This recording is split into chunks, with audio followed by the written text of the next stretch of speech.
आपण आता या ठिकाणी एक खेळ घेत आहोत। खेळ नेमका काय आहे ते मी आधी तुम्हाला समजावून सांगतो। एक मुलांची रांग तयार केलेली आहे, एक मुलींची रांग तयार केलेली आहे आणि आपल्याला मी काही सूचना देणार आहे, त्यानुसार तुम्हाला शरीराच्या अवयवांना स्पर्श करायचा आहे। तर ज्या वेळेस मी बॉटल असा शब्द उच्चारेल त्यावेळेस तुम्हाला पाण्याची बॉटल जी तुमच्या समोर दिसते आहे ती उचलायची आहे। तर ज्या रांगेतील विद्यार्थी जास्त बॉटल उचलतील त्या रांगेतील विजयी होतील।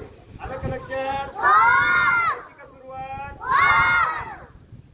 हेड, शोल्डर, नीज, टोज, हेड, शोल्डर, नीज, टोज, हेड, शोल्डर, नीज, बॉटल।